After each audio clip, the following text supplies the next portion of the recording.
Hello everyone, my name is Prachi. Welcome to selection mate. I hope आप सब अच्छे होंगे और आपकी तैयारी भी आपके आने वाले एग्ज़ाम के लिए बहुत अच्छी चल रही होगी। आज की जो हमारी क्लास है वो होने वाली है क्लास नंबर 3। इससे पहले 2 क्लासेस में, फर्स्ट में हमने नंबर सिस्टम को डिस्कस किया है, दूसरी क्लास में हमने पॉलिनोमियल्स के फर्स्ट पार्ट को डिस्कस किया है और आज हम डिस्कस करने जा रहे हैं पॉलिनोमियल का पार्ट 2। और ये जो हम लेकर चल रहे हैं एनसीईआरटी 9th की बुक से लेकर चल रहे हैं। चैप्टर वाइज हम सारे कंसेप्ट्स को पहले क्लियर कर रहे हैं, उसके बाद हम क्वेश्चंस को डिस्कस करेंगे किस टाइप के क्वेश्चंस एग्जाम में आपके पूछे जाते हैं। ये सेशंस डेडिकेटेड हैं DSSB और यूपी टीजीटी पीजीटी मैथ्स के एग्ज़ाम को फोकस करते हुए।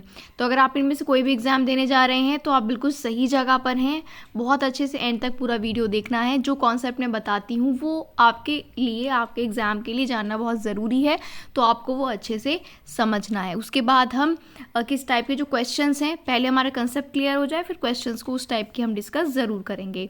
तो पहली बार अगर आप हमारे चैनल पर विजिट कर रहे हैं तो जल्दी से सब्सक्राइब करके बेल आइकन को प्रेस कर लेना फर्दर नोटिफिकेशंस के लिए। चलिए अब हम आज का सेशन स्टार्ट करते हैं। पॉलिनोमियल का जो पार्ट 1 है वो आ चुका है, देख सकते हैं आप, और नंबर सिस्टम का भी, और आज होगा पार्ट नंबर 2 पॉलिनोमियल्स का। गाइस, कल हमने इस चैप्टर में पॉलिनोमियल्स जाने थे, कैसे किस टाइप के पॉलिनोमियल्स होते हैं, ठीक है। और उसके बाद हमने रिमाइंडर थ्योरम पढ़ी थी कि रिमाइंडर थ्योरम क्या होती है, क्या उसका फॉर्मूला होता है। आज हम पढ़ेंगे फैक्टर थ्योरम को, और इसमें सिर्फ हमें जानना ज़रूरी है कि फैक्टर थ्योरम की क्या डेफिनेशन है और क्या ये होती है। डेफिनेशन आपके लिए क्यों इंपॉर्टेंट है? पहली बात तो कंसेप्ट को समझने के लिए, और दूसरी बात आपके एग्जाम में अगर मैं DSSB की बात करूं तो उसमें आपसे कई बार बहुत सी थ्योरम्स पूछ ली जाती हैं, तो उसमें भी आपके बहुत काम आ सकता है। फैक्टर थ्योरम मैं बोलती जा रही हूँ, सामने स्क्रीन पर भी लिखा है, आप पढ़ते भी रहिएगा। इफ़ Px इस कि पॉलिनोमियल को हम P से रिप्रेजेंट कर रहे हैं, ठीक है। तो अगर Px कोई पॉलिनोमियल है डिग्री n का which is greater equal to 1, पहली बार एक बार और पॉलिनोमियल का अगर आप फर्स्ट पार्ट देख चुके हैं तभी सेकंड देखिएगा, बिकॉज जैसे डिग्री है, पॉलिनोमियल है, ये मैंने कल की वीडियो में समझाया है कि क्या होता है, डिग्री क्या होती है, तो आपको ज़्यादा बेटर क्लियर होगा। If Px is a polynomial of degree n greater equals to 1, ठीक है, जो डिग्री है या तो 1 हो या 1 से ज़्यादा हो और a कोई रियल नंबर हो, देन फर्स्ट कंडीशन है कि x माइनस a जो होगा वो फैक्टर होगा पॉलिनोमियल x का, अगर p of a equal to 0 हो जाता है। दूसरी बात, अगर p of a equal to 0 है तो x माइनस a फैक्टर हो जाएगा px का, ठीक है। ये दोनों एक दूसरे पर क्या है, डिपेंडेंट है। यानी कि अगर px कोई पॉलिनोमियल है degree n greater equal to 1 का, यानी कि जिसकी डिग्री या तो 1 हो या 1 से ज़्यादा हो और a कोई रियल नंबर हो, तो जो x माइनस a होगा, चाहे वो x माइनस 2 हो, a की जगह पर कोई भी रियल नंबर हो सकता है, तो वो x माइनस a फैक्टर होगा px का, जहाँ पर p में जब आप x के प्लेस पर a पुट करोगे तो वो 0 होना चाहिए। वैसे इसको उल्टा कर दें अगर, कि अगर पी ए इक्वल टू 0 होगा तो x माइनस ए फैक्टर होगा px का, तो ये फैक्टर थ्योरम कहलाती है। इसका एक फटाफट से हम एग्जाम्पल देख लेते हैं। अब यहाँ पर एग्जाम्पल 11 में कह रहा है कि एग्जामिन करिएगा whether x plus 2 is a factor of this and this, ठीक है। हमें बताना है कि क्या जो x माइनस 2 है इन दोनों इक्वेशंस का, इन दोनों पॉलिनोमियल्स का फैक्टर है या नहीं। तो x प्लस 2 को जब हम 0 की इक्वलेंट करेंगे, क्योंकि हमने वो पढ़ा p of a equal to 0 रखते हैं, तो x की वैल्यू आ जाएगी -2। तो इस इक्वेशन में -2 जब हमने पहली वाली में पुट किया, जो पहली वाली इक्वेशन है इसमें -2 पुट करने पर हमें ये इक्वेशन मिल जाती है। इसके बाद आगे अगर देखें तो ये आ गया हमारे पास 0। फिर दूसरी इक्वेशन में हमने x माइनस 2 पुट किया तो भी हमें 0 मिला। इसका मतलब ये है, अगर कोई भी फैक्टर, जैसे आपको x माइनस 2 दिया है, उसको आप 0 के इक्वल पुट करेंगे तो x आपको क्या मिल गया, 2। तो 2 अगर उस इक्वेशन में रखने पर आपको 0 वैल्यू मिल रही है, दैट मीन्स 2 जो है इसका फैक्टर है, यानी कि x माइनस 2 जो है वो इसका फैक्टर है। तो इस तरह से फैक्टर्स निकलते हैं। अब किस टाइप के क्वेश्चन पूछे जाते हैं, इस टाइप के। एग्जाम्पल 12 को देखिएगा, find the value of k if x minus 1 is a factor of this equation. ये एग्जाम में क्वेश्चन इस टाइप के आते हैं, UPTGT में तो आपको ज़रूर देखने को मिलेगा। तो अगर x माइनस 1 एक फैक्टर है इसका, तो x माइनस 1 इक्वल टू क्या होगा, 0 होगा, तो x की वैल्यू क्या हो जाएगी, 1 हो जाएगी। तो हम सिंपली क्या करेंगे, इस p ऑफ 1 को इक्वल 0 पुट कर देंगे, यानी कि इस पूरी इक्वेशन में हमने x के प्लेस पे 1 पुट किया, और p ऑफ 1, क्योंकि कंडीशन हमने पढ़ी है ना कि अगर ए कोई रियल नंबर इसमें पुट कर रहे हैं तो पी ऑफ ए 0 होता है, तो पी ऑफ 1 0 होगा, इसको 0 के इक्वलेंट करेंगे तो के की वैल्यू हमें मिल जाएगी -3। तो इस तरह से फैक्टर अगर आपको दिया हुआ है और किसी टर्म की वैल्यू, किसी कांस्टेंट की वैल्यू पूछी है तो आप वो निकाल सकते हैं। तो अब तक हम पढ़ चुके हैं पॉलिनॉमियल्स क्या होता है, रिमाइंडर थ्योरम क्या है और फैक्टर थ्योरम क्या है। तो बेसिकली फैक्टर थ्योरम यूज़ होती है फैक्टर्स करने के लिए। अब नेक्स्ट जो हमारा टॉपिक है वो है अलजेब्रिक आइडेंटिटीज़। इनके बारे में पढ़ लेते हैं, क्या क्या आइडेंटिटीज़ यहाँ पर हमारे पास गिवन है। तो आइडेंटिटी 1 में x प्लस वाई का होल स्क्वायर है, हमें पता है x square plus y square plus 2xy होता है। देखिए अगर आपको ये पता भी है तो रिवाइज करने में आपका कुछ नहीं जाता, ये आपको नीचे नहीं लाएगा, आपकी हेल्प ही करेगा, ठीक है। आइडेंटिटी 2 में x माइनस वाई का होल स्क्वायर है, क्या होता है x square plus y square minus 2xy। Third में क्या कहता है x square minus y square is x plus y into x minus y. और आइडेंटिटी 4 में कहता है अगर x plus a into x plus b है तो ऑब्वियसली इस तरह से इस फॉर्म में हम इसको लिख सकते हैं, ठीक है। तो ये कुछ आइडेंटिटीज़ होती हैं अलजेब्रा की। अब जैसे आपके सामने स्क्रीन पर है एग्जाम्पल नंबर 17, देखिए आइडेंटिटी कैसे काम और यूज़ में लाई जाती हैं। अगर आपसे क्वेश्चन पूछे कि 105 की आपको मल्टीप्लाई करनी है 106 से, तो आप जनरली क्या करोगे, अगर आपको आइडेंटिटीज़ का कोई आइडिया नहीं है, आप यहाँ पर 105 रखोगे, यहाँ पर 106 और इनकी मल्टीप्लाई करोगे लॉन्ग मेथड से। लेकिन आइडेंटिटीज़ की हेल्प से ये इस तरह से हो सकता है, 105 को आपने लिखा 100 + 5, 106 को लिखा 100 + 6। अब इनके आपस में मल्टीप्लाई करी, जो फोर्थ आइडेंटिटी अभी हमने पढ़ी है उसकी हेल्प से।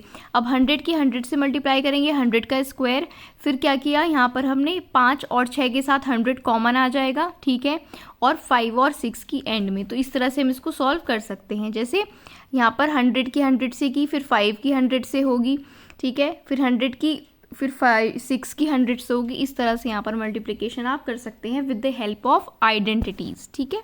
चलिए एक आइडेंटिटी और है आपके सामने, identity number 5, x plus y plus z का होल स्क्वायर। वो क्या होता है, ये फॉर्मूला भी आपको पता होना चाहिए, x square plus y square plus z square plus 2xy plus 2yz plus 2zx। याद रखना है, इंपॉर्टेंट फॉर्मूला है, इसको आपने याद रखना है, इसकी एक्सपेंडेड फॉर्म को। नेक्स्ट आइडेंटिटी की बात करते हैं, identity number 6, x plus y का होल क्यूब। क्या होता है, एक्स प्लस वाई का whole cube x cube plus y cube plus 3xy into x plus y. याद रखिएगा ये फॉर्मूला हमेशा यूज होते हैं अलजेब्रा में। नेक्स्ट आइडेंटिटी है एक्स माइनस वाई का होल क्यूब। तो माइनस वाले में क्या होता है, x cube minus y cube minus 3xy और ब्रैकेट में x माइनस वाई। तो ये फॉर्मूला भी आपको याद रखने हैं।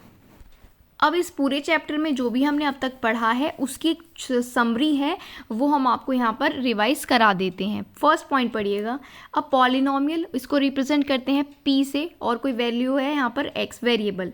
तो अब polynomial px in one variable x is an algebraic expression in form of x। तो p ऑफ x ये एक्सप्रेशन क्या हो जाता है, an x की power n plus an minus 1 x की power n minus 1 and so on, ऐसे ये चलता रहता है। यहाँ पर जो a0, a1, a2, an है ये कॉफिशिएंट्स होते हैं और यहाँ पर जो डिग्री ऑफ पॉलिनोमियल्स है वो क्या होती है, x की पावर 0, x की पावर 2, ये डिग्री ऑफ पॉलिनोमियल होती है। सेकेंड पॉइंट देखिएगा, अ polynomial of one term is called monomial. One term, जिस भी पॉलिनोमियल में, जिस भी इक्वेशन में सिर्फ एक टर्म होती है उसको मोनोमियल कहा जाता है। जिस पॉलिनोमियल में दो टर्म्स होती हैं उसको बाइनोमियल कहा जाता है और जिस पॉलिनोमियल में 3 टर्म्स होती हैं उसको ट्राइनोमियल कहा जाता है। अ polynomial of degree 1 is called linear polynomial और जिस पॉलिनोमियल की डिग्री 1 होती है उसको लीनियर पॉलिनोमियल कहा जाता है। अ polynomial of degree 2 is called quadratic polynomial. जिस पॉलिनोमियल की डिग्री 2 होती है उसको क्वाड्रेटिक और जिसकी डिग्री 3 होती है उसको क्यूबिक पॉलिनोमियल कहा जाता है। A real number a is a zero of a polynomial px। कोई भी पॉलिनोमियल जीरो कब होता है, अगर p of a equal to 0 होता है, ठीक है। तो यहाँ पर आपको ये याद रखना है। 9th पॉइंट कहता है every linear polynomial in one variable has a unique zero. Linear polynomial यानी कि जिसकी डिग्री 1, तो उसकी एक वेरिएबल में एक यूनिक जीरो होता है। A non zero constant polynomial has no zero and every real number is a zero of zero polynomial. याद रखेंगे, कल की सेशन में हमने ये डिस्कस किया है। रिमाइंडर थ्योरम क्या कहती है कि अगर px कोई पॉलिनोमियल है डिग्री ग्रेटर देन और इक्वल टू 1 का, और पी एक्स डिवाइडेड है by linear polynomials X minus A, तो रिमाइंडर क्या होता है पी ऑफ ए। ठीक है, ये रिमाइंडर थ्योरम है। और फैक्टर थ्योरम क्या कहती है कि अगर x माइनस ए फैक्टर है पॉलिनोमियल पी एक्स का, अगर पी ए इक्वल टू 0 है तो x माइनस ए भी फैक्टर होगा पी एक्स का जब पी ए इक्वल टू 0 होगा। और ये आइडेंटिटीज हमने पढ़ी है। ठीक है, फिर से रिवाइज कर लेते हैं। x plus y plus z का होल स्क्वायर हम पढ़ चुके हैं, x प्लस वाई का क्यूब पढ़ चुके हैं, x माइनस वाई का होल क्यूब पढ़ चुके हैं। जो ये 15th आइडेंटिटी है ये बहुत इंपॉर्टेंट है, इस पर बेस्ड क्वेश्चन एग्जाम में कई बार देखे गए हैं। X cube plus y cube plus z cube minus 3xyz, ये होता है x plus y plus z into x square plus y square plus z square minus x y minus y z minus z x. ठीक है, तो ये हमारा polynomial जो chapter है यहाँ पर ख़त्म होता है। ठीक है गाइज, तो यहाँ पर 9th क्लास के एनसीईआरटी मैथ्स के हमारे 2 चैप्टर फिनिश होते हैं। हम चैप्टर वाइज चल रहे हैं और क्लास वाइज चल रहे हैं। पहले हम कॉन्सेप्ट्स को डिस्कस कर रहे हैं, कॉन्सेप्ट क्लियर होगा तो हम क्वेश्चंस को आसानी से कर पाएंगे। तो अगर आप कभी आपने कॉन्सेप्ट नहीं पढ़े हैं या पढ़कर तभी क्लासेस में आप भूल गए थे, उसके बाद आपने रिवाइज नहीं करे हैं, तो ये बहुत अच्छा चांस है कम टाइम में जो भी इंपॉर्टेंट पॉइंट हमारे लिए हैं एग्जाम के लिए उनको हम यहाँ पर डिस्कस कर रहे हैं। नेक्स्ट सेशन में मैं आपके लिए लेकर आऊँगी कैसे आपको जो क्वाड्रेटिक इक्वेशन है उसको सॉल्व करना है इन सिंगल लाइन। जी हाँ, नेक्स्ट वीडियो बेस्ड होगा कैसे आपको जो क्वाड्रेटिक इक्वेशन होती है उसको हम एक लाइन में सॉल्व कर सकते हैं, उसके फैक्टर निकाल सकते हैं। तो आगे की इंपॉर्टेंट वीडियोस को देखने के लिए हमारे साथ बने रहिएगा। वीडियो को एंड तक देखा करिए जिससे आपको कोई भी पॉइंट स्किप ना हो। और अभी तक सब्सक्राइब नहीं किया है तो सब्सक्राइब करके बेल आइकन को प्रेस कर लेना। वीडियो अच्छी लगी है तो लाइक किए बिना बिल्कुल मत जाना, और अगर आपको वीडियो अच्छी लगी है तो इसे अपने फ्रेंड्स के साथ आप शेयर ज़रूर करें। आज के लिए इतने ही रखते हैं। कोई डाउट है तो डिस्क्रिप्शन में टेलीग्राम चैनल का लिंक है, वहाँ पर आप बता सकते हैं। कमेंट करके भी आप यहाँ पर हमें अपने डाउट्स को पूछ सकते हैं। Thank you for watching the video.